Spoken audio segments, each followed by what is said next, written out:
뼛속까지 찬바람이 솔솔 들어오는 것 같습니다. 새벽에 굉장히 춥다 이런 생각이 들었는데 시편 말씀 계속 보고 있는데요. 시편은 운율이 있습니다. 모든 시는 운율이라는 것으로 쉽게 말하면 리듬이 있습니다. 구조가 있고요. 그래서 단어의 배열이라든가 반복이라든가 내용의 반복이라든가 그래서 다 나름대로 구조를 가지고 있습니다. 그래서 시편은 구조를 알면 훨씬 더 내용을 풍부하게 우리가 묵상할 수 있는 그런 노래이고 시입니다. 그래서 찬바람이 솔솔 이런 것도 이제 리듬감 있게 말을 만드는 거잖아요. 그래서 언어의 유희라고 볼 수가 있습니다. 언어를 통해서 구조를 통해서 더 부드럽게 또 이해하기 쉽게 보통 만들고 있습니다. 그래서 시편 58편도 59편도 이 운율이 정확하게 들어가 있는 그런 시편인데요. 먼저 58편을 살펴보면 1절, 2절 일단 나누어 보겠습니다. 1절, 2절을 이렇게 묶어주세요. 그 다음에 3절, 4절, 5절 묶고요. 그 다음에 6절 그대로 놔두시고 7절, 8절, 9절 이렇게 묶어주시고 10절, 11절 이렇게 가로처럼 해서 큐티 노트에 묶어주시면 됩니다. 그래서 내용이 다 있다는 것입니다. 특별히 1, 2절은 보면 강한 통치자들 이들에게 의문을 제기하는데요. 너희들의 판결이 옳으냐? 너희들의 심판, 판결이 옳으냐? 이런 내용이 중심이 되어 있습니다. 그리고 10절, 11절 여기를 보면 하나님의 심판, 하나님의 심판, 즉 심판하시는 하나님이 계시다, 판결하시는 하나님이 계시다 이걸 강조합니다. 그래서 1, 2절하고 10절, 11절이 비슷한 내용을 갖습니다. 그 다음에 3, 4, 5절은 악인들의 모습들을 이렇게 비유적으로 묘사를 합니다. 즉 독사라는 것으로 묘사를 하는데요. 그 다음에 7, 8, 9절은 그런 악인들을 멸망시킬 것이다. 이걸 또 비유적으로 묘사를 합니다. 그래서 3절에서 5절까지 7절에서 9절까지 비슷한 내용들을 갖고요. 그 다음에 이 시의 중심이 이제 6절인데 읽어보면 하나님이여 그들의 입에서 이를 꺾으소서 여호와여 젊은 사자의 어금니를 꺾어내시며 그래서 심판하시겠다. 악인들을 심판하시겠다. 이 이야기를 이제 하고 싶은 거죠. 그래서 6절을 중심으로 시의 운율을 구성해 놓고 있습니다. 그래서 내용을 보면 1, 2절에 권력 있는 자들, 힘 있는 자들. 우리 주변에 보면 권력이 있고 힘 있는 자들이 늘 있습니다. 또 반대로 힘이 없고 약한 자들이 있습니다. 그래서 오늘 본문에 보면 이 권력 있는 자들, 힘 있는 자들에게 하나님께서 권력을 주시고 힘을 주신 이유는 정의를 말해야 하고 공평한 판결을 하도록 하나님께서 그런 힘을 주셨다는 거죠. 하지만 어떻습니까? 이 악인들이 2절에 보면 악을 행하고 손으로 폭력을 달아준다. 이렇게 이야기합니다. 정의를 말하고 공평한 판결들을 해야 되는 이 권력 있고 힘 있는 자들이 오히려 이 제어할 수 없는 폭력을 휘두릅니다. 힘으로 폭력으로 세상을 지배하고 다스리려고 합니다. 이게 이제 인간의 근본적인 죄성입니다. 원죄로 말미암아서 인간에게 들어온 가장 큰 죄가 바로 내 힘으로 내 능력으로 세상을 지배하고 통제하려고 하는 이게 이제 세상 나라의 모형이죠. 그래서 세상은 다 그렇게 흘러갑니다. 돈으로, 권력으로, 자기의 지위로, 힘으로, 강제력으로, 폭력으로 세상을 군사력으로 통제하고 지배하려고 하는 그런 속성이 있다는 거죠. 이것에 대해서 독사의 독같이 위험하다 하나님은 경고하십니다. 자기의 힘으로 세상을 통치하려는 이건 굉장히 위험한 일이라고 성경은 분명하게 말씀을 하십니다. 그것에 대해서 7, 8, 9절에서 하나님께서 심판하신다. 하나님이 악인들을 멸망시키실 것이다. 왜냐하면 하나님께서는 이 땅을 다스리는 진정한 통치자이시고 왕이시기 때문에 그렇다. 이렇게 10절, 11절에서도 계속해서 반복을 합니다. 살아계신 하나님은 공의로 판결을 하시고 또한 의인들에게 반드시 보상을 주신다. 인과응보로 하나님께서 통치를 하신다. 이건 또한 강조를 하십니다. 제가 요즘 이제 공부를 열심히 하고 있습니다. 한번 말씀드렸을 텐데 어성경이 읽어지네라는 성경 통독 프로그램이 있습니다. 그래서 성경을 굴비 엮듯이 쭉 창세기부터 요한계시록까지 엮어줍니다. 그래서 성경의 흐름이 무엇인가, 또 시대적인 배경, 문학적인 구조, 다양한 방법으로 성경을 잘 읽을 수 있도록, 이걸 들으면 성경을 숲을 보듯이, 멀리서 숲을 보듯이 조망할 수 있는, 그리고 때때로는 안에 들어가서 나무를 보듯이 구체적으로 볼 수 있는 능력들이 생기는데요. 이게 제가 이제 어성경 전문 강사라는 강의할 수 있는 교육이 있습니다. 그래서 지금 6개월 동안 제가 받고 있는데요. 매주 화요일 날 밤 6시 30분부터 11시 30분까지 엄청난 시간 동안 이렇게 교육을 받습니다. 그런데 이제 이 어성경 읽어진의 전반적인 구조를 보면 이 세상의 흐름들 또한 성경의 흐름들이 왕싸움이라고 이야기합니다. 그래서 하나님이 왕이냐, 세상이 왕이냐, 이게 계속해서 대결 구조로 가고 있다는 거죠. 그리고 신약에 오면 예수 그리스도가 왕이시다, 예수 그리스도가 구원자시다, 똑같은 말이잖아요. 그래서 누가 왕이냐, 사람들은 그것을 중요하게 여긴다는 것입니다. 이 땅을 누가 다스리나, 그것을 통해서 우리의 믿음이 결정됩니다. 하나님께서 왕이시고 하나님께서 다스린다고 우리가 믿고 의지하면 하나님의 백성이고 하나님의 사람들입니다. 하지만 세상의 권력, 힘, 돈, 이것이 세상을 여전히 다스리고 있다고 우리가 신뢰하고 믿으면 하나님을 믿지 않는 것입니다. 이 차이가 굉장히 크죠, 실제로.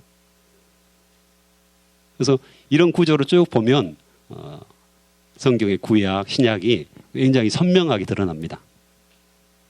왜 사람들이 그런 행동들을 했고, 왜 하나님께서 심판하셨고, 이런 부분들이 훨씬 더 자세하게 우리가 알 수 있는 부분들이 있습니다. 오늘도 똑같습니다. 악인들은 자기의 힘과 폭력과 권력과 돈으로 세상을 지배하려고 하고 세상을 운영하려고 합니다. 하지만 하나님께서 그렇지 않다. 너희들이 겉보기에 상황과 환경을 보면 세상의 권력자들이 이 땅을 다스리고 있는 것처럼 여겨진다. 하지만 나는 살아있다. 내가 이 땅을 다스린다. 내가 판결하고 있다. 하시면서 그들의 입에서 이를 꺾으시고, 그렇죠? 젊은 사자의 어금니를 꺾어내겠다. 심판하시겠다. 악한 상황을 바로잡을 수 있는 분은 하나님밖에 없다. 이렇게 이야기를 합니다. 이 시인이 그것을 고백하는 거죠. 자기의 환경과 상황 속에서는 이 악한 통치자들이 불의를 말하고 올바르지 않는 판결들을 계속해서 괴롭고 힘들고 불합리한 상황이지만 하나님께서 올바르게 판결하실 것이다. 심판하는 하나님이 계시다. 이것을 명확하게 지금 고백하면서 이 시인이 노래를 하고 있습니다. 그래서 의인들에게 반드시 보상이 있다. 그래서 우리가 하나님만을 붙들고 하나님만을 바라보면서 이 땅에 살아가야 된다라고 분명하게 이야기합니다. 하나님이 안 계신다고 생각하면, 그렇게 믿으면 굉장히 불안한 세상이죠. 억울한 세상이잖아요. 그렇죠? 억울할 일이 엄청 많잖아요. 하지만 우리는 여전히 주님을 붙들고 살기 때문에 넉넉히 이길 수 있다. 이렇게 이야기를 합니다. 악인들은 반드시 멸망한다. 이렇게 말씀을 하고 계시는 겁니다. 또한 시편 59편도 구절을 나누어 보겠습니다. 1절에서 전체적으로 보면 1절에서 9절과 1절에서 9절까지 10절에서 17절까지 이 두 개로 나눕니다. 반복을 합니다. 반복 용법을 사용하는데요. 1절에서 9절까지 그다음에 10절에서 17절까지 이렇게 반복이 되는데요. 그 와중에 1절에서 5절까지 이것은 하나님에 대한 간구, 기도 이 내용이 나와 있습니다. 그리고 6절, 7절은 원수에 대한 탄식, 탄원 이런 내용들이 나와 있습니다. 그다음에 8, 9절은 믿음의 고백, 신뢰. 반복된다고 했죠. 10절에서 13절까지는 하나님에 대한 간구, 앞에서 나왔던. 그다음에 14절, 15절은 원수에 대한 탄식, 탄원. 14, 15절이 그렇고요.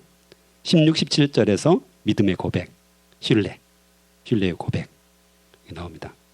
두 번 반복되는 내용들이 쭉 나오는데요. 그래서 하나님에 대한 간구에서 보면 1절에 보면 나의 하나님이여 나의 원수에게서 나를 건지시고 일어나 치려는 자에게서 나를 높이 드소서, 나를 보호하소서 이렇게 간구를 합니다. 그리고 원수에 대한 탄식을 보면 저들이 저물어 돌아와서 개처럼 울며 성으로 두루 다니고 그들의 입으로는 악을 토하며 그들의 입술에는 칼이 있어 이르기를 누가 들으려 하나이다. 그래서 개에 비유하면서 악인들에 대한 탄식들을 합니다. 그리고 믿음의 고백 8, 9절에 보면 하나님은 나의 요새시다.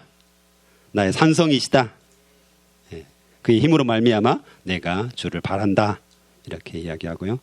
그것이 반복됩니다. 그래서 10절에서 13절에 보면 하나님께 대한 간구를 하면서 특별히 셀라 이런 단어를 씁니다. 그다음에 5절에서도 마지막 셀라 이 구분이 되는 겁니다. 그래서 셀라 반복하면서 거기에서 운율이 있다는 거죠. 구조가 끝난다는 거죠. 그다음에 14절 15절에서도 개처럼 울며 성으로 두루 다니게 하소서 하면서 앞에 나왔던 것들을 반복합니다. 16, 17 보면 주는 나의 요새시며 나의 피난처시다. 또 한 번 더 강조하죠. 하나님은 나의 요새시며 나를 긍휼히 여기시는 하나님이시다. 하나님을 찬송합니다. 이렇게 이야기를 합니다. 그래서 하나님은 나의 요새시다. 이게 3번 반복되고 있고요. 그래서 하나님은 나의 피난처시고 하나님은 인자하시다. 긍휼히 여기신다. 이런 말들을 계속 반복을 하고 있습니다. 그래서 이 사울이 사람을 보내서 다윗을 죽이려고 그 집을 지킨 때 이 시를 다윗이 썼다고 이렇게 기록이 되어 있는데요. 성경에 보면 그래서 지금 죽을 위기 속에 그렇죠? 사울은 절대 권력을 가지고 있잖아요. 왕이었기 때문에. 그래서 다윗을 죽이려고 계속해서 찾아다니죠. 그 상황 속에서 하나님은 나의 요새시고 나의 피난처시다. 이것들을 굳게 믿고 신뢰하고 이 시를 쓰고 있고 노래하고 있는 것입니다. 굉장히 두려움 속에서 어찌할 바를 모를 그런 상황이었지만 상황 환경이었지만 다윗은 철저하게 하나님을 신뢰하고 따라갑니다. 그분이 나를 보호하시고 지키시고 인도하실 것이라는 확신들을 분명하게 가지고 있는 것이죠. 어제 휴일이었는데 조선대 CCC 임력원들 한 20명 되거든요. 그래서 데리고 여수를 갔습니다. 그래서 날씨가 너무 좋았습니다. 그래서 여수 케이블카를 타려고 했는데 비싸더라고요. 그래서 올라갔다 그냥 내려왔는데 중요한 것은 굉장히 높더라고요. 예전에는 그렇지 않았는데 나이가 들면서 죄송합니다. 어르신들 많으신데 나이가 들면서 제가 고소공포증 증세가 좀 있는 것 같아요. 올라가 보신 분들이 있겠지만 그 엘리베이터를 쭉 타고 올라가가지고 이제 케이블카를 타러 가는 거거든요. 엘리베이터를 타고 올라갔는데 딱 문이 열리니까 굉장히 높더라고요. 진짜 말이 안 나왔어요. 굉장히 긴장하고 가는데 자매들이 또 있었기 때문에 용감하게 앞서서 갔죠, 제가. 근데 그 긴 이제 복도처럼 다리가 있어요. 긴 다리가 있는데 딱 들어갔는데 흔들리는 것 같아요. 아주 계속 걸어갔는데 흔들리는 것 같고 하는데 뒤에 자매도 굉장히 이제 자매들 중에서 한 명이 고소공포증이 심한 사람이 있었어요. 소리를 막 지르면서 흔들리는 것 같다고 합니다. 이게 철제 다리인데 튼튼하게 생겼는데 나중에 알고 봤더니 이 푹신한 거여서 이렇게 발을 디딜 때마다 쏙쏙 들어가는 그런 구조였어요. 그래서 굉장히 놀라면서 제가 좌우를 보려다가 보지 않고 저쪽 저기 나무가 하나 있는데 그 나무를 딱 바라보고 열심히 용감하게 걸어갔습니다.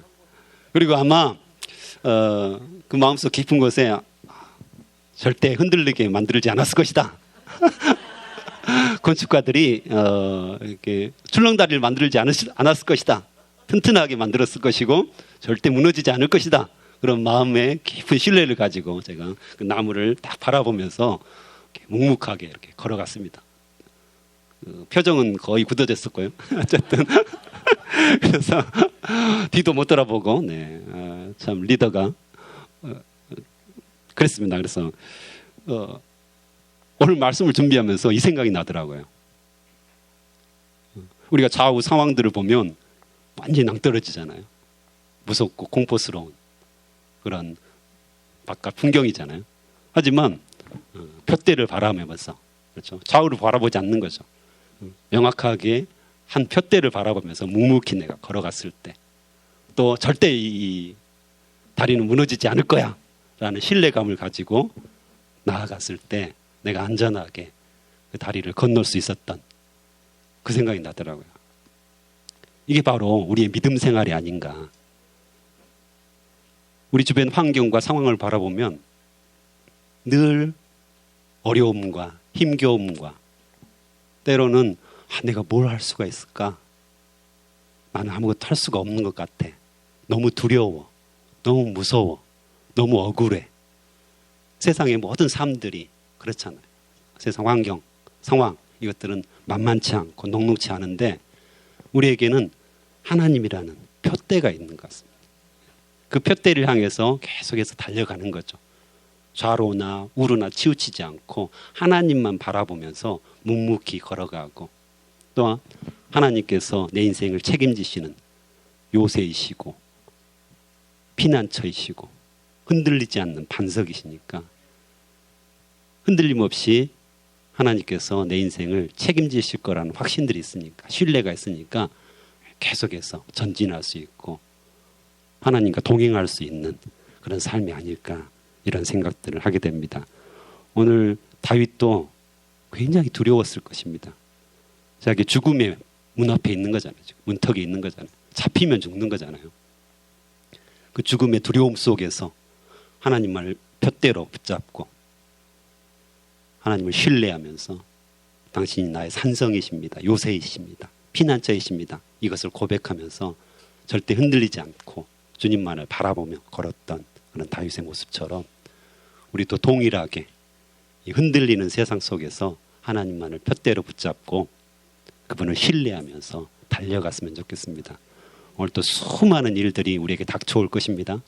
하지만 우리는 기도의 무기가 있지 않습니까? 그래서 기도하면서 주님을 굳게 붙잡고 주님 긍휼히 여겨주시옵소서. 불쌍히 여겨주시옵소서. 제가 할 수 있는 일들이 많지 않습니다. 하지만 저에게는 하나님이 계십니다. 하나님이 저와 동행하시면 어떤 일도 할 수 있습니다.